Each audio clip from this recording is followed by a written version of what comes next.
은 간단한 말씀입니다. 한 구절 말씀을 우리가 묵상할 텐데요. 여러분이 어렵게 생각하는 말씀이죠. 사람들이 크리스찬들을 비판할 때 가장 많이 비판하는 것은 크리스찬의 이중성에 대한 것입니다. 세상에서의 모습과 교회의 모습이 완전 다르다는 거죠. 저 사람 교회 다녔어? 뭐 이렇게 물어보는 거죠. 교회에서 예배 드릴 때 모습과 세상에서 일할 때 모습이 이제 완전히 다르다라는 것입니다. 이것은 우리가 정말 귀 기울여 들어야 되고, 세상 사람들이 비판하는 그 이야기들을 굉장히 귀 기울여 들어야 되고, 또 우리가 반성할 것이 있는지, 잘못된 것이 있는지, 바로잡아야 될 것이 있는지를 아주 잘 생각을 해봐야 되는 그런 부분이죠. 자녀들이 어릴 때 교회를 다니다가 이제 청년이 되면 교회를 떠나는 이유 중에 가장 큰 이유가 부모님의 이중성. 우리 아빠 엄마는 교회에서 볼 때하고 집에서 볼 때하고 모습이 완전히 달라요. 뭐 이런 모습들, 아빠 엄마의 모습이 아니더라도 교회에서 바라본 어른들의 모습, 청년의 눈에 비춰진 어른들의 모습이 그렇게 보여질 때 교회를 떠나거나 신앙을 떠나게 되기도 합니다. 우리는 말씀처럼 세상 사람들과 구별된 거룩한 삶을 살아야죠. 레위기 19장에 나 여호와가 거룩하니 너희도 거룩하라 라고 하나님께서 말씀하셨기 때문입니다. 이것은 맞는 말씀이에요. 그런데 우리가 한 가지 좀 더 생각을 해봐야 될 것은, 이중성 자체가 문제가 있다라고 생각하는 것은 조금 잘못된 접근이라는 거예요. 왜 그러냐면, 하나님께서 인간을 흙과 하나님의 영으로 창조하셨기 때문에 우리는 태생적으로 이중성이 있어요. 우리는 육에 속한 사람이기도 하고 영에 속한 사람이기도 한 거예요. 우리 안에는 흙도 있고 우리 안에는 하나님의 생기도 있어요. 이것은 같아질 수 없는 거예요. 같아질 수 없는 것이기 때문에 태생적으로 우리 안에는 이런 갈등이 있을 수밖에 없다라는 것이죠. 하나님께서 이스라엘 백성들에게 너희는 거룩하라, 나 여호와가 거룩함이라 라고 말씀하셨는데, 레위기 말씀을 보면 제사를 드리러 나올 때에, 절기를 지킬 때에, 안식일을 지킬 때에 특별하게 거룩하게 준비하라라고 말씀하세요. 여러분, 이런 말씀들 보면서 조금 이상하다 생각하신 적은 없으세요? 어쩌면 하나님께서 우리의 어떤 태생적인 이중성을 무시하시고, 너희는 내 생기로 나의 형상으로 지음받은 존재이기 때문에 너 안식일 특별히 거룩하게 지킬 필요 없어. 평상시의 삶을 거룩하게 살아서 그냥 평상시의 삶이 안식일을 거룩하게 지키는 준비의 삶이 되게 해야지, 안식일만 거룩하게 준비하려고 하면 어떻게 해? 아니, 제사를 드리러 나올 때만 그렇게 거룩하게 하려고 하면 어떻게? 매일매일의 삶이 제사를 드리는 삶처럼 거룩하게 살아야지. 이렇게 말씀하시지 않으셨다라는 거예요. 약간 벌써 헷갈리기 시작하시는 것 같은데요. 여러분, 에스겔서의 말씀에 보면 이런 말씀이 있어요. 에스겔 이 42장 14절 말씀인데, 우리 자막으로 함께 읽어보겠습니다. 시작. 제사장의 의복은 거룩함으로 제사장이 성소에 들어갔다가 나올 때에 바로 바깥들로 가지 못하고 수종드는 그 의복을 그 방에 두고 다른 옷을 입고 백성의 뜰로 나갈 것이니라 하더라. 아멘. 여러분, 제사장이요, 입어야 될 의복이 있어요. 그러면 제사장의 의복을 매일매일 일상생활을 하는 동안에 입는 게 아니에요. 제사를 드릴 때만 그 의복을 입는데, 제사장의 의복을 입고 제사를 거룩하게 잘 드렸어요. 나올 때 어떻게 하냐면 그냥 바깥들로 나가지 못한다는 거예요. 그냥 그 의복을 그 방에 잘 두고 평상복을 입고 백성의 뜰로 나가라는 거예요. 여러분, 그냥 제사장은 평상시에도 그냥 제사장 의복 입고 좀 살고 이랬을 것 같은데 그렇지 않았다라는 거예요. 여러분, 이중적인 것이 괜찮다는 게 아니에요. 이중적으로 살아도 된다는 이야기가 아니에요. 하지만 여러분들 부모 세대에게 자녀들이 이렇게 물어본다면 여러분이 어떻게 대답해 줄 수 있겠냐는 거예요. 엄마는 왜 교회하고 집에서 말하는 게 달라요? 아빠는 왜 교회하고 집에서 행동하는 게 달라요? 이런 이야기 하면 여러분들 어떻게 대답해 주시겠어요? 어떻게 대답해 주시겠어요? 물론 집에서 자녀들에게 비판을 받아야만 할 어떤 행동을 했더라면 그것은 처음에 말씀드린 것처럼 반성을 하고 회개를 해야 되는 그런 부분이지만, 여러분 우리가 집에서 입는 옷하고 밖에 나갈 때 입는 옷하고 같나요? 다른가요? 다르죠. 여러분 지금 여기 집에서 입고 있는 그대로 입고 오신 분 한번 손 들어보세요. 집에서 잠잘 때 입는 옷 그대로 입고 오신 분. 여러분 굉장히 이중적이시네요. 한결같으셔야죠. 친구들하고 아이가 놀아요. 막 재미있게 확 놀아요. 막 장난도 치고 막 소리도 지르고 하는데 할머니 할아버지 만난단 말이에요. 할머니 할아버지 만날 때 애들이 얌전해요. 그럼 부모님이 니네들 왜 이중적이야? 친구들 만날 때하고 할머니 할아버지 만날 때하고 한결 같아야지. 할머니 할아버지 앞에서도 친구들 만날 때처럼 그 큰 소리로 하고 막 그렇게 해. 이렇게 하는 부모가 있나요? 없죠. 아유 그래 할머니 할아버지 만난다고 이렇게 얌전하거나 아유 평상시에도 그렇게 얌전하게 좀 해봐, 이렇게 오히려 얘기를 하겠죠. 그 무슨 얘기냐면 하나님께서 말씀하시는 거룩하라라는 것과 세상에서의 모습과 구별되지 않는 그런 잘못된 삶을 사는 것은 우리가 정말로 우리가 경계를 하고 잘못 바로잡아야 되지만, 우리가 이런 태생적인 이중성 자체에 대해서 우리 인식하지 않으면 우리는 늘 하나님 앞에 나오면 죄인이 되는 거예요. 여러분 우리는 죄인이 맞죠? 우리는 죄인이에요. 근데 하나님이 여러분을 만나실 때 죄인 만나려고 여러분 부르신 게 아니에요. 아들, 딸 만나려고 부르신 거지. 근데 여러분이 맨날 교회 나올 때마다 아유 나는 죄인입니다, 죄인입니다. 세상에 살 때는 몰랐는데 예배당에 오니까 제가 일주일 동안 얼마나 죄인으로 살았는지 모르겠습니다. 그러면 하나님이, 그 말은 맞는 말이지만 하나님이 여러분의 모습을 보고 좋아하시겠냐는 거예요. 어떤 부모님이 자녀가 아이고 아버지 저는 죄인입니다, 아이고 저는 잘못했습니다 하는 자녀들을 좋아하겠냐는 거예요. 여러분 우리에게는 태생적으로 육신의 모습도 있고 영적인 모습도 있어요. 엄마는 왜 교회하고 집하고 그렇게 말하는 게 좀 달라요? 엄마 교회 가면 좀 바뀌는 것 같은데. 그러면 여러분 뜨끔하는 게 있어도 여러분 어떻게 대답해 주셔야 되냐면, 그래 너 볼 때 그런 모습이 있을 수도 있을 것 같아. 그런데 집에 있을 때 입는 옷하고 밖에 나갈 때 입는 옷하고 다르고 하는 것처럼 엄마가 좀 어떻게 보이니? 엄마가 교회에 가면 조금 착해지는 것 같아요. 그래 엄마가 집에서도 좀 착해질게. 이렇게 자녀들하고 얘기해야지. 이게 마치 내가 정말 죄인이구나, 늘 죄인이라는 생각을 가지고 사는 것을 하나님께서 여러분에게 원하시겠냐는 것이죠. 여러분 교회 안에서도 마찬가지예요. 교회 안에 모든 공간이 다 거룩한 공간이지만 우리가 누가 설명하지 않아도 알아요. 카페에서의 말과 행동의 모습과 본당에 와서의 말과 행동의 모습이 여러분 다르죠. 여러분 달라요.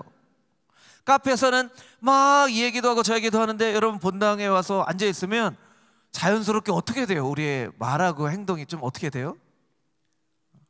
이렇게 좀 거룩해지잖아요. 그렇죠. 이게 이중적인 거냐는 거예요. 여러분 이중적인 게 아니에요. 공간도 그때의 그 공간이 갖는 의미와 장소가 갖는 의미들이 있다라는 거예요. 있다라는 거예요. 이것을 우리가 잘 이해를 해야 돼요. 두 가지가 다 필요합니다. 이중적인 삶을 살아서는 안 되지만 우리에게는 태생적으로 육과 영의 이중성이 있다라는 그 인식을 우리가 하고 살아야지. 그렇지 않으면 우리가 평생 죄의 죄책감, 그냥 뭘 잘못하지 않아도 평생 그 자책감, 교회에 나오면 아유 저희는 죄인입니다, 죄인입니다. 죄인인 거 하나님도 아세요. 그런데 아버지 저 왔어요 하고 이야기를 하는 거 하나님이 더 좋아하시죠. 여러분 이것을 잘 이해하실 필요가 있어요. 왜 이 설명을 이렇게 길게 드리냐면 오늘 본문의 말씀이 이 말씀과 굉장히 연관이 있기 때문에 그렇습니다. 우리가 읽은 말씀 14절부터 16절까지 있는 말씀 같이 한번 다시 읽어보도록 하겠습니다. 14절에서 16절 함께 읽겠습니다. 너희는 믿지 않는 자와 멍에를 함께 매지 말라. 의와 불법이 어찌 함께하며 빛과 어두움이 어찌 사귀며 그리스도와 벨리알이 어찌 조화되며 믿는 자와 믿지 않는 자가 어찌 상관하며 하나님의 성전과 우상이 어찌 일치가 되리요. 우리는 살아계신 하나님의 성전이라. 이와 같이 하나님께서 이르시되 내가 그들 가운데 거하며 두루 행하여 나는 그들의 하나님이 되고 그들은 나의 백성이 되리라. 아멘. 여러분 14절 말씀 보통 우리가 언제 이 말씀을 읽거나 이야기를 하게 되죠?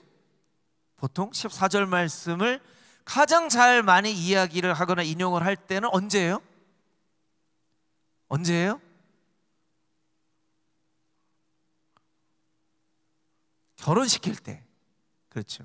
네, 결혼시킬 때. 네. 여러분에게 물어볼게요. 여러분 자녀가 있는데 뭐 자녀가 이제 뭐 초등학생이라고 한번 생각을 해봐요. 초등학생 친구가 아주 친한 친구가 있어요. 너 그 친구 너랑 제일 친하잖아. 그 친구 교회 다니니? 아니 걔는 교회 안 다니는데. 자, 이럴 때 그 친구랑 친구 해도 될까요? 친구하면 안 될까요? 친구해도 돼요? 안 돼요? 네. 좀 자신 있게 속 시원하게 좀 대답을 해보세요. 네. 여러분 친구해도 돼요? 안 돼요? 네. 친구해도 되죠. 네. 초등학생이에요. 네. 자 이제 청년이 됐어요. 27, 8이 됐어요. 네. 너 그 오랫동안 사귄 그 남자친구 있잖아. 너 걔랑 결혼할 마음도 있어? 저 결혼하고 싶은 마음이 있어요. 근데 걔 교회 다니니? 걔는 교회 안 다니는데요. 자, 결혼시켜도 되나요? 안 되나요? 돼요? 안 돼요? 된다는 분도 있고 안 된다는 분도 있고. 여러분 이 본문의 말씀을 보통 어떻게 우리가 인용하냐면 믿지 않는 사람하고 절대로 결혼하면 안 된다 이럴 때 이 14절 말씀을 인용한단 말이에요. 뒤에 여러 가지 말씀이 있지만 여러 가지 말씀은 14절 첫 번째 나와 있는 믿지 않는 자와 멍에를 함께 매지 말라라는 말에 대한 설명으로 주시는 말씀이에요. 의와 불법이 함께하며 빛과 어둠이 사귀며 그리스도와 벨리알이 함께하며 우상과 성전이 일치가 되리요. 이게 믿지 않는 자와 멍에를 같이 매지 말라는 말씀에 대한 설명으로 설명을 하는 거예요. 어떤 경우에는 정말로 믿지 않는 남편이나 아내와 결혼을 해서 결혼을 하면 교회 다니겠지 하고 10년이 지납니다. 20년이 지납니다. 30년이 지납니다. 40년이 지나서 이것이 얼마나 어려운 일인가를 삶으로 경험하게 되는 분이 자녀에게 얘기를 한다면 믿지 않는 사람하고 결혼을 하라고 하겠어요? 하지 말라고 하겠어요? 어떻게 하지 말라고 그래요? 절대로 하지 말라고 그러죠. 절대로 하지 말라고. 엄마 보면 모르냐? 아빠 보면 모르냐? 이게 그렇게 쉬운 일이 아니야. 절대로 하면 안 돼. 그러면서 성경책 가지고 와봐. 고린도후서 6장 14절 펴봐. 여기 뭐라고 적혀 있어? 성경에도 이렇게 얘기하고 있잖아. 이렇게 얘기를 하는 거예요. 근데 어떤 경우에는 우리 대표적으로 우리 그 새생명 축제할 때 우리 김용임 집사님 여기도 계시는데 김용임 집사님이 김영호 집사님을 전도했잖아요. 그렇죠? 전도했고 지난주에 이제 임직자 스쿨 이제 마지막으로 그 훈련 마치면서 세족식 하는데 김영호 집사님이 영상 편지를 보내셨어요. 여보야 때문에 내가 이렇게 신앙생활하고 정말 너무 고맙다고. 그러면 우리 김영은 집사님 같은 경우에는 자녀가 너 결혼하는데 교회 안 다녀. 그러면 결혼하라고 그럴까요? 말라고 그럴까요? 결혼해도 돼. 엄마를 봐봐. 엄마를 봐봐. 엄마 때문에 아빠가 믿게 됐잖아. 여보 일로 와봐. 여기 앉아봐. 증인 출석 이렇게 해가지고 이제 얘기를 하겠죠. 여러분, 그러면 하나님의 말씀이 우리의 삶하고 삶에 따라서 어떤 때는 이렇게 지켜도 되고 어떤 때는 이렇게 지키면 안 되고, 그러면 이게 하나님의 말씀이 기준이 되어야 되는데 우리의 삶에 따라서 하나님의 말씀이 이렇게도 인용이 되고 이렇게도 인용이 되지 않는다면 이 말씀을 잘 해석을 하게 되는 것일까 하는 것이죠. 이 말씀은 원래 신명기 22장에 있는 말씀을 그대로 인용한 말씀은 아니지만 인용한 말씀이에요. 신명기 22장 9절에서 11절 말씀에 보면 이런 구절이 있어요. 제가 한번 읽어드릴게요. 내 포도원에 두 종자를 섞어 뿌리지 말라. 그리하면 내가 뿌린 씨의 열매와 포도원의 소산을 다 빼앗길까 하노라. 너는 소와 나귀를 결의하여 갈지 말며 양털과 배실로 섞어 짠 것을 입지 말지니라. 이렇게 말씀했어요. 포도원의 종자와 다른 씨를 뿌리지 말라는 거예요. 이거 같이 하면 둘 다 망친다는 거예요. 소하고 나귀는 걸음걸이가 달라요. 걸음걸이가 달라요. 소가 다치거나 나귀가 다치거나 같이는 절대로 그렇게 밭을 갈게 하면 안 된다는 거예요. 그런데 여러분, 다른 본문의 말씀에 보면 돌감람나무의 생명력에 참 감람나무의 그 과실을 덧붙이기를 해서 돌감람나무가 참 감람나무가 되는 그런 말씀이 로마서 말씀에 있잖아요. 실제로는요, 땅콩 박사라는 책을 읽어보신 분 아실지 모르겠지만 미국의 그 목화가 큰 사업을 이룰 때 목화를 키우니까 땅이 자꾸 황폐해져 가요. 조지 워싱턴 카버라고 하는 땅콩 박사가 겨울에 땅콩을 심었더니 땅콩이 땅을 더 비옥하게 만들어서 목화와 땅콩은 서로 도움을 주는 작물으로 그렇게 미국의 공헌한 그런 크리스찬이잖아요. 자, 오늘 본문의 말씀을 그러면 어떻게 봐야 되는가? 오늘의 본문의 말씀은 성경을 볼 때는 좁게 보는 나무로서 성경을 보는 관점이 있고 넓게 숲으로서 보는 관점이 있어요. 나무로서 보는 관점으로서 이 말씀 뭐냐면 고린도 교회 안에 크리스찬임에도 불구하고 아직도 믿지 않는 사람의 영향을 받고 아직도 우상의 그런 이 습관에서 벗어나지 않는 사람이 있을 때 이 사람들에게 당신들 크리스찬이 됐음에도 불구하고 어떻게 그렇게 살아, 그렇게 살면 안 돼, 이런 말씀이지만 여러분, 숲으로서 이 말씀을 보면 고린도후서 5장 6장은 크리스찬의 헌신과 은혜에 대한 말씀이에요. 헌신과 은혜에 대한 말씀. 5장 6장을 다 설명을 드리지는 못하니까 구절구절에 있는 부분들을 여러분에게 설명을 드리면 이게 어떤 부분에서 말씀하고 있는 말씀인지를 여러분이 잘 이해를 하실 거예요. 고린도서 5장 6절 말씀에 보면 항상 담대하게 살아라. 고린도서 5장 9절 말씀에 보면 몸으로 있든지 떠나든지 주를 기쁘시게 하는 자가 되기를 힘써라. 몸으로 있든지 떠나든지 뭐예요? 살든지 죽든지잖아요. 고린도후서 5장 13절 말씀에는 우리가 미쳤어도 하나님을 위한 것이요 정신이 온전하여도 너희를 위한 것이다. 사람들이 우리를 미쳤다고 하는데 우리가 미쳤다고 해도 괜찮다. 우리가 미쳤다고 해도 하나님을 위한 것이다. 우리가 잘 아는 것처럼 우리 고린도후서 5장 17절 말씀에 보면 그리스도 안에 있으면 새로운 피조물이다. 이전 것은 다 지나갔다. 새 것이 됐다.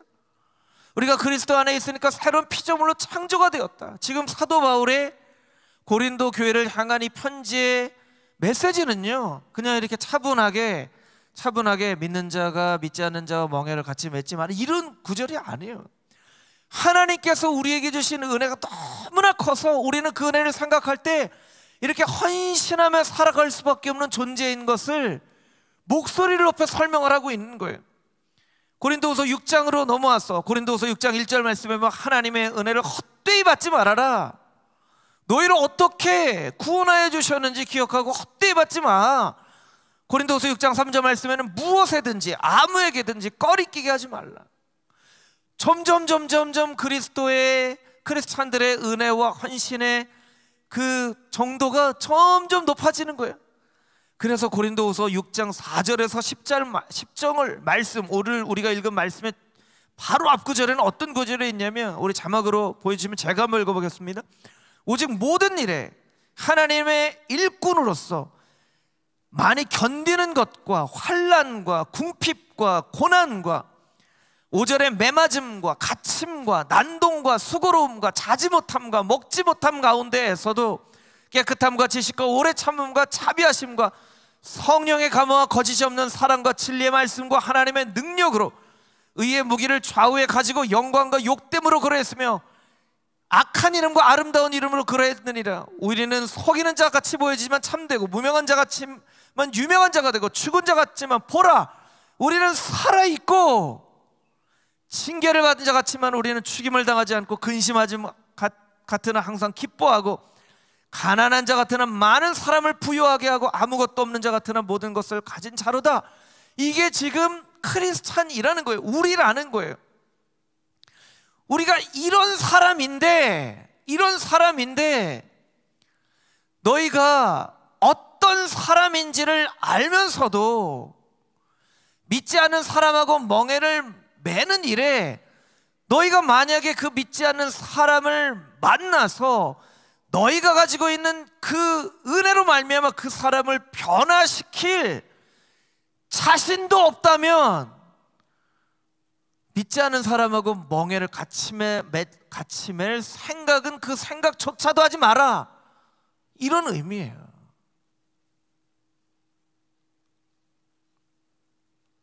여러분, 하나님이 고린도 교인들을, 크리스찬들을 어떤 사람으로 세우셨는지 죽음으로도 매로도 가둬둬도 굶겨도 그들이 가지고 있는 신앙으로부터 떠나지 못하게 만드는 거예요.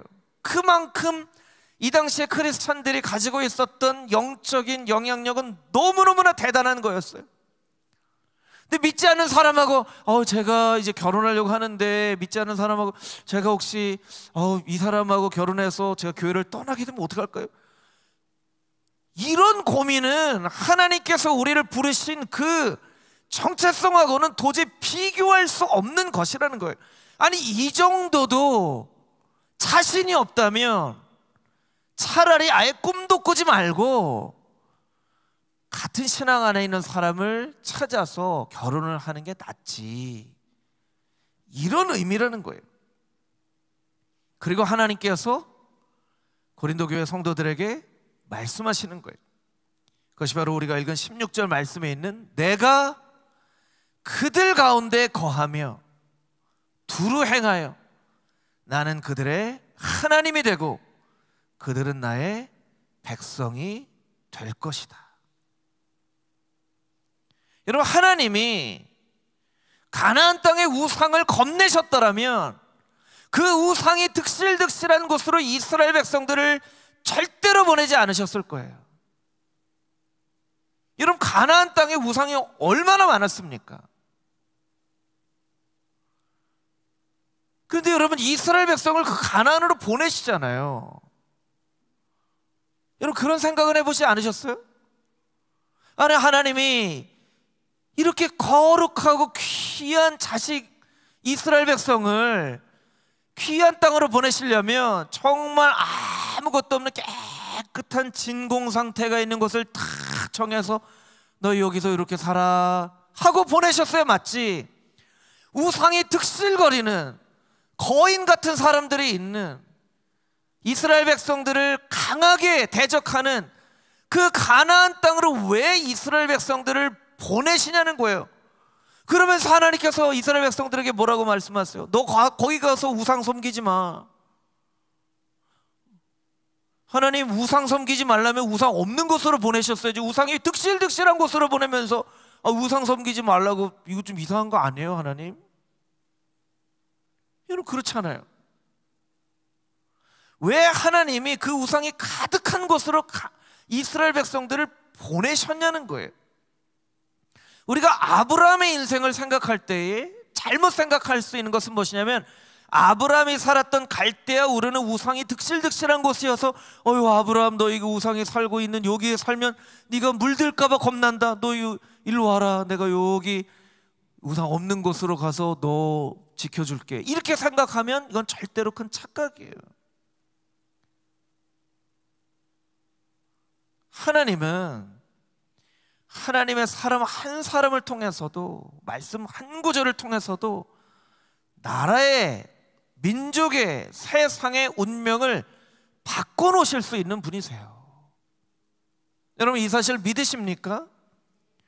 모세 한 사람을 대제국 이집트에 보내셔서 바로 앞에 서게 하시고, 바로 앞에 서서 이스라엘 백성 보내지 않으면 큰 재앙이 임할 것입니다 라고 말하게 하시는 분이 바로 하나님이시라는 거예요. 하나님이 가나안 땅으로 이스라엘 백성들을 보내신 것은 그 땅에 우상이 있음에도 불구하고 하나님의 백성이 그 땅으로 가서 그 땅을 변화시키고 새롭게 하시는 것에 대한 영적인 모델을 만들기 위하여서 이스라엘 백성들을 굳이 우상이 가득한 가나안 땅으로 보내신 거예요. 여러분 죄와 불의가 가득한 이 세상이 겁나셨더라면 독생자들 예수 그리스도를 이 땅 가운데 절대로 보내시지 않으시죠. 이 땅 가운데 보내시잖아요. 세상을 변화시키시잖아요. 그러나 하나님이 하나님의 사람한테 어휴 너 예수님 안 믿는 사람하고 나 하나님 안 믿는 사람하고 결혼해서 네가 그 사람한테 물들어서 신앙 떠날까 봐 내가 너무너무나 겁난다. 너 절대로 하나님 믿지 않는 사람하고 절대로 결혼하지 마. 이렇게 말하시겠느냐는 거예요. 이 말씀에 대한 의미를 우리가 잘 기억해야죠. 여러분 빛은 절대로 어둠을 겁내지 않습니다. 여러분 예수님이 벨리알을 겁내시겠습니까? 의가 불의를 겁내겠습니까? 이 말씀을 잘못 이해하면 우리가 예수님 믿지 않는 사람 만나가지고 결혼해서 잘못 영적으로 우리 아이가 친구가 있는데 예수님 안 믿는 친구랑 사귀다 살면 이 친구 때문에 교회 나 오늘 안 다녀 이렇게 하면 어떻게 하지? 이렇게 우리가 생각을 하면 이건 아주 너무너무나 잘못된 생각이라는 거예요. 너희가 하나님의 성전된 것이고 너희가 어떤 크리스찬임을 너희가 분명히 깨달아 알아야 한다. 매맞음과 갇힘과 난동과 죽음으로도 바꿀 수 없는 신앙을 가진 너희, 그것이 바로 너희야. 너희는 하나님의 성전이야. 그리고 내가 너희 가운데 거하여 두루 행하고 나는 너희의 하나님이 되고 너희는 나의 백성이 될 거야. 하나님께서 그렇게 말씀해 주신다는 거예요. 이런 생각조차 하지 못하고 살아간다면, 너희가 어떤 크리스찬인지조차 깨닫지 못하고 살아간다면 아예 처음부터 믿지 않는 사람하고 멍해를 함께 맬 생각조차 하지 않는 것이 좋다 라고 하나님께서 말씀해 주시는 거예요. 여러분 이렇게 14절을 잘못 이해하면요, 우리는요 정말 이대로 금오중앙교를 이렇게 포장해서 저기 세상에 없는 저기 어디 강원도 산에 탁 가서 우리끼리 살면 제일 좋죠. 그리고 우리가 세상으로부터 분리돼서 정말 우리끼리 이렇게 사니까 너무 좋습니다. 그렇게 사는 사람들도 있잖아요. 근데 하나님은 우리가 그렇게 사는 것을 원하지 않으세요. 우리는 세상에 나아가서, 빌립보서 2장 14절 말씀해 보면 세상의 한 가운데에서, 이 세대 가운데에서 하나님의 빛된 삶을 살라고 하나님께서 말씀해 주는 거예요. 세상의 빛과 소금이 되라고 말씀을 해주시는 거예요. 내가 이 세상을 사랑하는데 너희가 가서 그들에게 내가 그들을 얼마나 사랑하는지를 너희가 삶으로 보여주고 설명해 줘라 라고 말씀하시는 거예요. 그래서 여러분, 이 말씀을 제가 굳이 어려운 본문임에도 불구하고 여러분에게 설명을 드리는 이유는 이 말씀에 대해서 잘 이해를 하지 못하고 이 말씀을 보면 그냥 이렇게 덮어버리는 거예요. 이 말씀 무슨 뜻인지 이해조차 하지 않고 그냥 덮어버리는 거예요. 덮어버리는 거예요. 어떤 사람은 결혼하면 안 돼, 어떤 사람은 결혼해도 돼. 여러분, 하나님이 오늘 말씀의 제목처럼 성령님으로 여러분 안에 거하시는 것을 여러분 반드시 잊지 않고 기억하십시오. 하나님은 여러분 안에 성령님으로 거하시는 하나님이십니다. 여러분, 뭐가 그렇게 두려우세요? 뭐가 그렇게 겁이 나세요? 뭐가 그렇게 자신이 없으세요? 내가 너희 가운데 거하며 두루 행하여 나는 너희의 하나님이 되고 너희는 나의 백성이 될 거야. 하나님이 우리에게 말씀해 주신다는 거예요. 골로새서 1장 29절 말씀인데 현대인의 성경으로 번역하면 이런 버전이 됩니다. 이 일을 위해 나는 내 속에 힘있게 일하시는 분의 능력으로 최선을 다해 일하고 있습니다. 이게 사도 바울의 고백이에요. 저를 따라서 같이 한번 해보실까요? 내 속에서 힘있게 일하시는 분의 능력으로 힘써 일하고 있습니다. 여러분 안에서 힘있게 일하시는 성령님의 능력을 붙잡고 매일매일의 삶 가운데 이 세상의 한가운데에서 복음으로 승리하는 하나님의 자녀들이 다 되시기를 주님의 이름으로 축복합니다. 아멘. 우리 찬송